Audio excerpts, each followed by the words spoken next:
ሊሳንድሮ ማርቲኔዝ ወደ ማንቸስተር ዩናይትድ ልምምድ መመለሱና ለዚህ ለሊድሱ ጨዋታ ሊደርስ እንደሚችል መረጃዎች ወጥተዋል። ራሱ ማይክል ካሪክም ስለዚህ ጉዳይ ተናግሯል። ነገር ግን ዛሬ የምናወራው በዚህ ጨዋታ ዙሪያ ቢሆንም ግን ደግሞ ሊሳንድሮ ማርቲኔዝ ስለሚሰጣቸው ጥቅሞች ወይ ደግሞ ለማንቸስተር ዩናይትድ ምን ያህል አስፈላጊ ነው የሚለው ነገር ሳይሆን መሸጥ አለበት ወይንስ ደግሞ መቆየት አለበት፣ መቆየቱ ነው የሚያመዝነው ወይስ ደግሞ ወደ መሸጡ ነው መሆን ያለበት የሚለውን ነገር ለመመልከት እንሞክራለን። ያን ብቻ አይደለም የምንመለከተው የተጫዋቾች የኮንትራት ጉዳይ ማለት ኮንትራታቸው የሚጠናቀቅ ወይ ደግሞ መሻሻል የሚገባው ለምሳሌ እንደነ ሜኑ አይነት ተጫዋቾች የኮንትራታቸው ጉዳይ ለምንድነው ዝም የተባለው የሚለውን ጉዳይ እናነሳለን። ማንቸስተር ዩናይትድ ከሊድስ ጋር የሚያደርጉት 32ኛ ሳምንት የእንግሊዝ ፕሪሚየር ሊግ ጨዋታ ደርቢ እንደሆነ ይታወቃል። የሮዝ ደርቢ በመባል ነው የሚታወቀውና ደርቢው ለማንቸስተር ዩናይትድ ጥቅም ነው የሚሰጠው ወይንስ ደግሞ ጉዳት ነው የሚሰጠው የሚለውን ነገር ለመመልከት እንሞክራለን።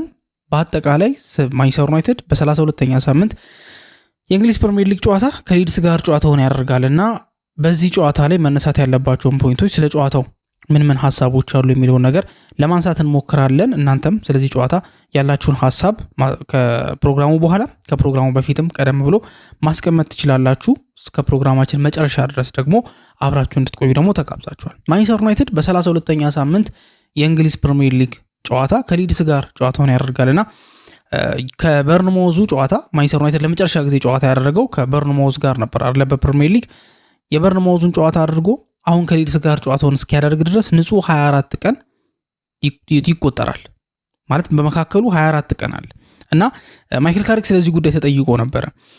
የሆነ ስትሬንጅ ነገር ነው አለ። ለተጫዋቾቹም የሆነ ኦር ነገር አለው፣ ለኛም ኦር ነገር አለው። በእርግጥ ይሄ ለብሔራዊ ቡድን የተጠሩ ተጫዋቾች አሉ። ለነዛ ተጫዋቾች ዛት ማች ኦር ላይሆን ይችላል ማለት ለብሔራዊ ቡድን ተጠርተው ለብሔራዊ ቡድን በኢንተርናሽናል ብሬክ ወቅት ጊዜ ጨዋታ ሲያደርጉ ለነበሩ ተጫዋቾች ያን ያህል ኦር ላይሆን ይችላል።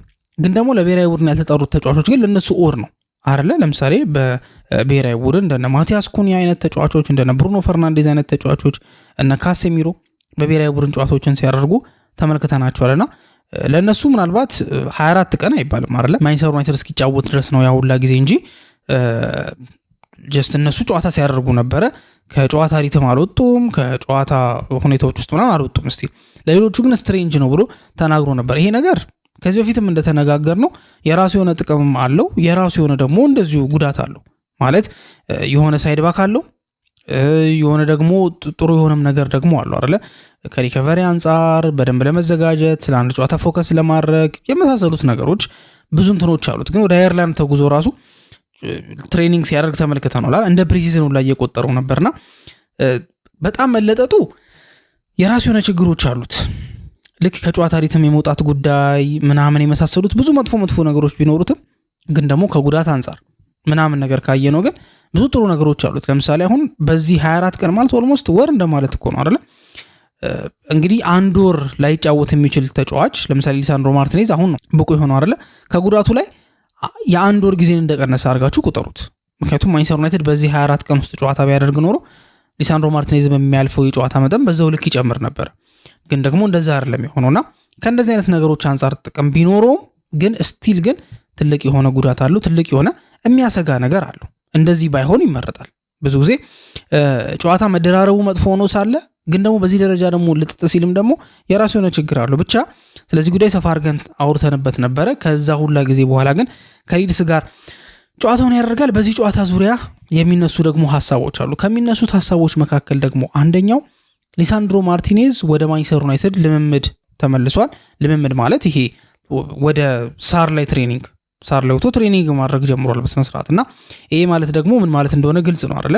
አንድ ተጫዋች ተጎርቶ የራሱ የሆነ ሪከቨሪ ታይሞች አሉት አይደለ? ለምሳሌ ቀዶ ጥገና ከሆነ የሚደረግለት መጀመሪያ ቀዶ ጥገና ይደረግለታል። ከዛ በኋላ እረፍት ያደርጋል እስኪጠገን ድረስ ምናምን ቀለል ያሉ እንቅስቃሴዎችን ማድረግ ይጀምራል። ማለት ይሄ መራመድ ምናምን የመሳሰሉት ነገሮች። ከዛ በኋላ ቀለል ያሉ ትሬኒንጎችን መስራት ይጀምራል። ከዛ በኋላ የትሬኒንጉ ኢንተንሲቲ ከፍ እያለ ወደ ጂም ወደ መግባቱ ይሄዳል። ከዛ በኋላ ክለብ ላይ ሄዶ የሳር ላይ ልምምድ ይጀምራል። ማለት በግሉ ማለት ነው። በግሉ ሳር ላይ መለማመድ ይጀምራል ማለት ሳር ላይ መለማመድ ይጀምራል ማለት እንደዚህ ከኳስ ጋር አንዳንድ እንቅስቃሴዎችን ማድረግ ይጀምራል ምናምን የመሳሰሉት ነገሮች ይካተታሉ የሳር ላይ ልምምድ ላይ። ከዛ ከሳር ላይ ልምምድ ደግሞ ወደ ቡድን ልምምድ ደግሞ የሚባል ነገር አለ።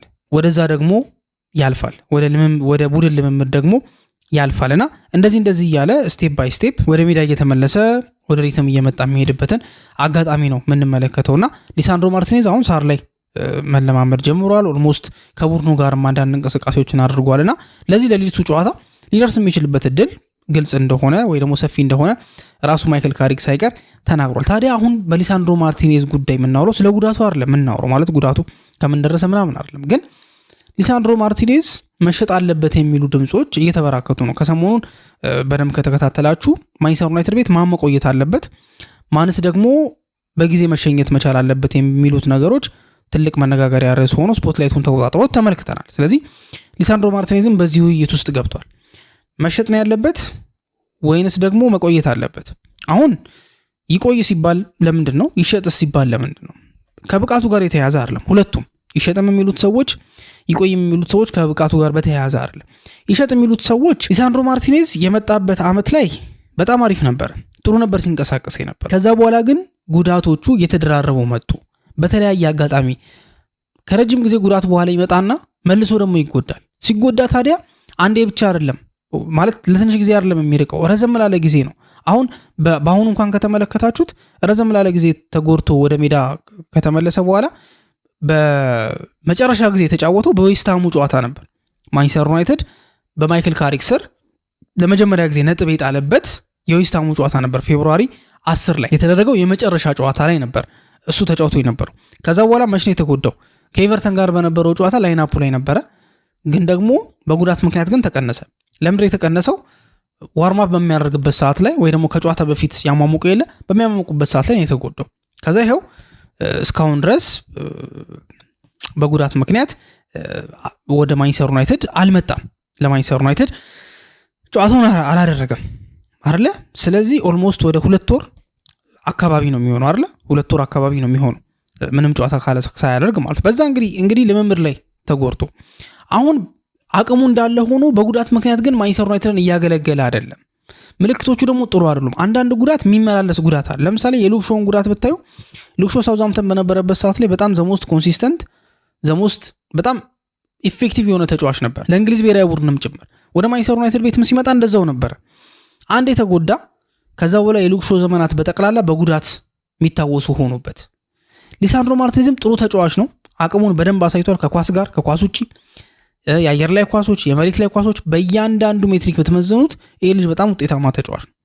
ግን ይሄ ጉዳት ግን የመመላለሱ ነገር አያሰጋም ወይ? ማንቸስተር ዩናይትድን እዛ ቦታ ላይ አያጎለውም ወይ? በተለይ ቀጣይ ዓመት ማንቸስተር ዩናይትድ በቻምፒየንስ ሊግ ይወዳደራል። ኤፍ ኤ ካፕ እና ካራቦ ካፕ አሉ፣ 2 ፕሪሚየር ሊግ እንዳለው ነው ማለት ነው። ሶ ማንቸስተር ዩናይትድ በሱ መተማመን ይችላል ወይ? ወይስ ተሸጦ ከጉዳቱ ሲመለስ ተሸጦ የሚገዙት ብዙ ክለቦች ስላሉ ተሸጦ በሱ ቦታ ኮንሲስተንት የሆነ ተጫዋች ሞር አቬሌብል የሆነ ፊት የሆነ ተጫዋች መምጣት አለበት የሚሉ ሀሳቦች ነው የተነሱ ያሉት። በተቃራኒው በኩል ደግሞ አይሸጥ የሚሉት ደግሞ ኦፍኮርስ ጉዳቱ እየተመላለሰበት ነው፣ የጉዳት ችግር አለበት። ግን ይሄ ጉዳት ግን ቴምፖራሪ ሊሆን ይችላል፣ ላይክ ዘላቂ ጉዳት ላይሆን ይችላል። ዘላቂ ጉዳት ሳይሆን ታዲያ ማንቸስተር ዩናይትድ ተቻክሎ የሚሸጠው ከሆነ በኋላ ዋጋ ሊከፍልበት ይችላል። ልጁ አቅሙ ግልጽ ስለሆነ የትኛውም ክለብ ይፈልጓል። በዚህ በአቬሌብልነት ጉዳይ ወይ ደግሞ በፊትነሱ ጉዳይ ላይ ከተሸጠ ደግሞ ገዢው ክለብ ዋጋ ቀንሶ ነው የሚረከበው። ስለዚህ ማንቸስተር ዩናይትድ ፋይናንሻሊ ይጎዳል። ከዛ በኋላ ደግሞ ከልጁም ደግሞ የሚያገኘውን ጥቅም ያጣል። ስለዚህ ከዚህ አንጻር ዊን የሆነ ጉዳይ አይደለም። ስለዚህ መሸጥ የለበትም የሚሉ ሀሳቦች እየተነሱ ይገኛሉ። የእናንተ ሀሳብ ምኑ ጋር ነው? መሸጥ አለበት ወይንስ መሸጥ የለበትም የሚለውን ነገር በኮሜንት ሴክሽን ላይ ማስቀመጥ ትችላላችሁ። ከዛ ውጭ ደግሞ ሌላ የሚነሳው ጉዳይ የማንቸስተር ዩናይትድ የተጫዋቾቹ የኮንትራት ጉዳይ ዝም መባሉ ለምንድን ነው? ከምን አንጻር ነው ዝም የተባለው የሚለውም ጥያቄ እየተነሳ ነው የሚገኘው። ምክንያቱም አሁን ለምሳሌ የኮንትራት ኔጎሽዬሽን የሚያስፈልጋቸው ዲሎች አሉ። ለምሳሌ የማጉዌር ጉዳይ አለ፣ የኮቢ ሜኑ ጉዳይ አለ፣ እንደዚሁም ደግሞ ከብሩኖ ፈርናንዴዝ ጋር ያለው ጉዳይ የተረጋገጠ ነገር አይደለ? ሶ የሆኑ መነጋገሪያዎች ያስፈልጋሉ፣ የሆነ እርግጠኝነቶች ያስፈልጋሉ በዚህ ጉዳይ ላይ። ታዲያ ለምንድነው ዝም የተባለው የሚለውን ነገር ከተመለከትን በተለያየ ጉዳይ ነው። አንደኛውና ዋነኛው ጉዳይ ግን ምንድነው? ማንቸስተር ዩናይትድ ቀጣይ አሰልጣኙን አለማወቁ ነው። የማንቸስተር ዩናይትድ ተጫዋቾች የኮንትራት ጉዳይ፣ የኮንትራት ማራዘም ጉዳይ ዝም የተባለው ማይክል ካሪክን ጠይቀውት ነበረ። ከዚህ ጨዋታ በፊት በነበረው ፕሬስ ኮንፈረንስ ላይ ጠይቀውት ነበረ።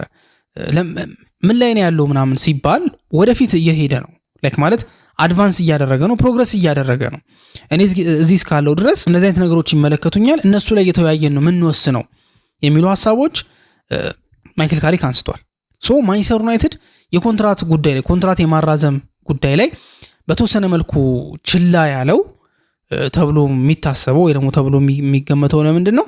የተረጋገጠ ነገር ስለሌለ በአሰልጣኝ ጉዳይ ላይ የተረጋገጠ ነገር ስለሌለ፣ ሁለተኛ ደግሞ ማንቸስተር ዩናይትድ ወደ ቻምፒየንስ ሊግ ያልፋል አያልፍም የሚለውም ነገር ገና መረጋገጥ አለበት አይደለ? ምክንያቱም ከደሞዝ አንጻር ብዙ የሚነሱ ጉዳዮች አሉ። ልክ ለምሳሌ አሁን ኮንትራት አላቸው ተጫዋቾች ቻምፒየንስ ሊግ የማያልፉ ከሆነ 25% ደሞዛቸው እንደሚቀነስ ኮንትራት አለ። ወደ ቻምፒየንስ ሊግ ካላለፉ ወደ አውሮፓ ውድድሮች የማያልፉ ከሆነ ማለት ነውና አሁን ወደ አውሮፓ ውድድር ማለፍና ለማለፍ ለተጫዋቾቹም ነው። አሁን ወደ ቻምፒየንስ ሊግ የሚያልፉ ከሆነ ደሞዛቸው ወደ ነበረበት ይመለሳል። ምክንያቱም ባለፈው አምና ወደ ቻምፒየንስ ሊግ መግባት ስላልቻሉ ደሞዝ ተቀንሶባቸው ነበር አይደል? አጠቃላይ ወደ አውሮፓ ውድድር ስላልገቡ 25% ደሞዝ ተቀንሶባቸዋል። ስለዚህ ወደ ቻምፒየንስ ሊግ የሚያልፉ ከሆነ ደሞዛቸው ተመልሶ እሱ ላይ ነው የሚደራደሩት። ስለዚህ እነዚህ ነገሮችን ፔንዲንግ ላይ እንዲቆዩ አድርጓቸው ለማንቸስተር ዩናይትድ የተረጋገጠ ወደፊት ስለሌለው የቻምፒየንስ ሊግ ጉዳይ ገና ኦንጎይንግ ፕሮሰስ ነው፣ ገና ፔንዲንግ ላይ ነው ያለው። አሰልጣኝ ገና ፔንዲንግ ላይ ነው ያለው። እነዚህ ሁላ ነገሮች አሉት። ግን ማንቸስተር ዩናይትድ በጊዜ ግን እነማንን ይፈልጋል የሚለውን ነገር ግን በጊዜ ለመጨረስ ግን የግድ በጊዜ ሁኔታዎችን ማረጋገጥ አለበት። ለምሳሌ ኮቢ ሜኑ ኮንትራቱን የሚያራዝም ከሆነ አደም ዋርተን ወደ ማንቸስተር ዩናይትድ ይመጣል ተብሎ አይታሰብም። ለምን? አደም ዋርተን አንዳንድ መረጃዎች እንደሚሉትም ከኮቢ ሜኑ ጋር ተቀራራቢነት ያለው አጨዋወትን ነው የሚጫወተው። ስለዚህ ተቀራራቢነት ያለውን አጨዋወት ስለሆነ የሚጫወተው ማንቸስተር ዩናይትድ ኮቢ ሜኑ ካለ እሱን ኮንሲደር ያደርገው ሞሮፍ የነ አንደርሰን አይነት ተጫዋች የነ ቶናሊ አይነት ተጫዋች እነሱ ላይ ነው እነ ካማቪንጋ ምናምን እነሱ ላይ ነው ፎከስ ማድረግ የሚፈልገው የሚል ሐሳብ አለ። ስለዚህ ዋርተን ማንቸስተር ዩናይትድ በመፈለግና ባለመፈለጉ መካከል የኮቢ ሜኑ ቆይታ እንደ ትልቅ ኢሹ ይሆናል ማለት ነው። ስለዚህ በጊዜ ይሄ ነገር የሚያጠናቅቅ ከሆነ ወይ ደግሞ በጊዜ ይሄን የኮንትራት ኢሹ ሶልቭ የሚያደርግ ከሆነ ቀጣይ የሚመጣውንም ተጫዋች የመምረጥ እድል ይኖረዋል። ብሩኖ ፈርናንዴዝ ይቆያል አይቆይም የሚለውም ነገር ተረጋግጦ በዛ 10 ቁጥር ቦታ ላይ ተጫዋች መፈለግ አለበት ወይስ የለበትም? እነ ሮጀርስ አይነት ተጫዋቾች የማንቸስተር ዩናይትድ ኢላማ መሆን አለባቸው የለባቸው የሚለውን ነገር ይሄን ሁላ ነገር ኮንሲደር ያደርጋል። ስለዚህ የኮንትራቱ ጉዳይ በተወሰነ መልኩ ዲሌይ መሆኑ ወይ ደግሞ ፔንዲንግ ላይ መሆኑ ንግግሮች አሉ። ካሪክ እንደተናገረው ንግግሮች እንደቀጠሉ ነው፣ ግን የተወሰነ ነገር የለም አይደለ? ሶ እነዛ የተወሰነው ነገር እንዲኖር ያ ንግግር ወደ ሆነ ስቴፕ እንዲያልፍ የግድ ማንቸስተር ዩናይትድ የሆነ ቀጣይ ዓመት ምን ላይ ሊሆን እንደሚችል መታወቅ መቻል አለበት። እንዳልኳችሁ ከአሰልጣኝ አንጻር፣ ከቻምፒየንስ ሊግ ማለፍ አለማለፍ አንጻር ከነዚህ ነገሮች ጋር ይወሰናል። ከዛ በኋላ ግን ወደ ኮንትራት ማራዘሙ እንደሚሄድ ግልጽ ነው። ግን ወርልድ ካፕም ስላለ ደግሞ ምቹ ጊዜ አይደለም ለማውራት። ስለዚህ ብዙ ነገሮች እንዳይፈጠሩ ያሰጋል። በጊዜ ግን ማንቸስተር ዩናይትድ ይህን ጉዳይ ሶልቭ የሚያደርግ ከሆነ ለክረምት ዝውውሩም ደግሞ ጥሩ የመንገድ ጥርጊያ ያበጃል ተብሎ ይታሰባል። ሌላኛው ወደዚህ ጨዋታ በምንመጣበት ሰዓት ላይ በዚህ ጨዋታ የሚነሳው ጉዳይ ካሪክንም የጠየቁት አንድ ነገር ምንድነው? እንደምታውቁት ደርቢ ነው፣ የሮዝ ደርቢ ነውና ይሄ ጨዋታ ደርቢ መሆኑ ለማንቸስተር ዩናይትድ ተጫዋቾች እንደ ፊውል ያገለግላቸዋል ወይንስ እዛ ውስጥ ሲንክ እንዲያደርጉ ያደርጋል የሚል ጥያቄ ነው የተነሳው። ካሪክ ያለው እንዲሁም ጥሩ ነገር ነው፣ ተጫዋቾቹ ሞር ሞቲቬትድ እንዲሆኑ ያደርጋል ነው። ማንቸስተር ዩናይትድ በዚህ ዓመት ብቻ አይደለም መጥፎ በነበረባቸው ጊዜያቶች ላይ ደርቢዎች ላይ ብዙም ደካማ እንቅስቃሴ አያደርግም። ለምን? ብሩኖ ፈርናንዴዝ አንድ ጊዜ እንዳለው ነው በአንፊልድ ከሊቨርፑል ጋር በነበረው ጨዋታ አምና ጥሩ ነው ፐርፎርም ያደረግ ነው፣ ግን እኔ ማየት መፈልገው ይሄንን ፐርፎርማንስ ቀጣይ ሳምንት ማየት እፈልጋለሁ። ይሄን ፐርፎርማንስ ከሳውዝሃምፕተን ጋር ይሄን ፐርፎርማንስ ማየት እፈልጋለሁ፣ ከኤቨርተን ጋር ይሄንን ፐርፎርማንስ ማየት እፈልጋለሁ፣ ከክሪስታል ፓላስ ጋር ማየት እፈልጋለሁ። ምክንያቱም ማለት የደርቢ ጨዋታዎች ላይ ተጫዋቾች ኤክስትራ ሞቲቬሽን አላቸው። ገባችሁ አይደለ? ሊጫወቱለት የሚፈልጉት ወይ ደግሞ ሊጫወቱለት የሚያልሙት ኤም የሚያደርጉት የሆነ ነገር አለ። ተጫዋች ደግሞ ሞቲቬትድ ከሆነ ደግሞ ብዙ ነገር እንደሚያደርግ ያለውን ነገር በሙሉ ሰጥቶ እንደሚጫወት ይታወቃል አይደለ? ስለዚህ ደርቢ በሚሆንበት ሰዓት ላይ ኤክስትራ እንዲያውም በደርቢ ጨዋታዎች ላይ መታየት የለበትም ነው ራሱ ብሩኖ የሚለው። ለምን? የተለየ ሞቲቬሽን ኤክስትራ ሞቲቬሽን ስለሚኖር። ግን ኤክስትራ ሞቲቬሽኑ ግን እንዲሰራ የተጫዋቾች ሜንታሊቲ ሌቨል ግን ይወስነዋል።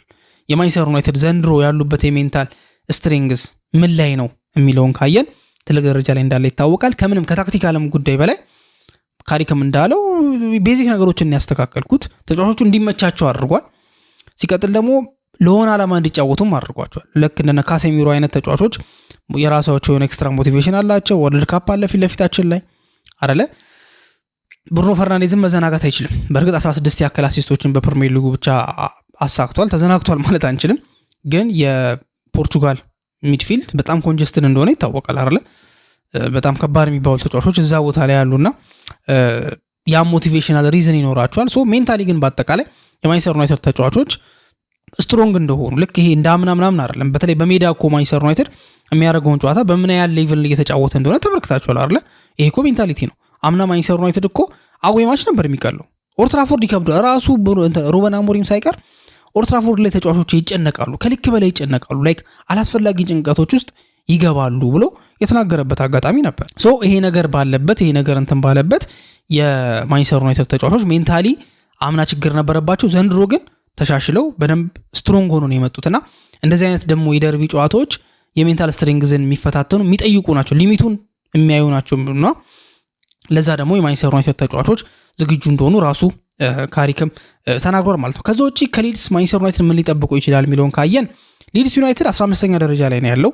ከወራጅ ቀጠናው ማለት 18ኛ ደረጃ ላይ ያለው ቶተናም በ3 ነጥብ ርቆ ነው ያለው። 3 ነጥብ ነው አንሶ ያለው ከወራጅ ቀጠናው ቡድን ማለት ነውና ይሄን ጨዋታ በደንብ ለነፍስ ነው የሚፈልገው ይሄን ጨዋታ ለማሸነፍ ማለት ነው። ከወራጅ ቀጠና ራሱን ነፃ ለማድረግ ግን ደግሞ ለማንቸስተር ዩናይትድ የሚጠቅመው ሆት ስታት ደግሞ ምንድነው? ሊድሶች በሊጉ ካሸነፉ 2 ወር ገደማ ተቆጥሯል። ለመጨረሻ ጊዜ ኖቲንጋም ፎረስትን ነበር ማሸነፍ የቻሉት። ያም ከ2 ወር በፊት ነበር የተከናወነውና በዚህ 2 ወር ውስጥ አንድ ጊዜ ብቻ ነው ማሸነፍ የቻሉት በፕሪሚየር ሊጉ። ስለዚህ ማንቸስተር ዩናይትድ ይሄን አድቫንቴጅ መጠቀም ይችላል። ግን ደግሞ ላለመውረድ የሚታገልም ቡድን ግን ማግኘት በዚህ ሰዓት ላይ ማንም አይፈልግም። ምክንያቱም በጣም አውሬ ሆኖ ነው የሚመጡትና በዚህ በኩል ፈተና ሊገጥመው ይችላል። ከዛ ውጭ ግን ደግሞ ካሸነፈ የቆየም ቡድን ስለሆነ ወራጅ ቀጠና ላይ የሚያለም ቡድን ስለሆነ ፐርፎርማንስ ዋይዝ ያነሰ ቡድን ነውና ለማንቸስተር ዩናይትድ የተለየ ቻንስ ወይ ደግሞ የተለየ አድቫንቴጅ ሊሰጠው ይችላል ተብሎ ይታሰባል። ያው የነበረን ፕሮግራም ይሄንን ይመስላል። የናንተ ሐሳብ ደግሞ ምንድነው የሚለውን ነገር ባነሷቸው ጉዳዮች ላይ አጠቃላይ ስለ ጨዋታው ያላችሁን ሐሳብ ኮሜንት ላይ እንድታስቀምጡልን እንጠይቃችኋለን። እስካሁን ድረስ አብራችሁን ስለቆያችሁ እናመሰግናለን። በቀጣይ ፕሮግራም እስከምንገናኝ ድረስ መልካም ጊዜ ይሁንላችሁ።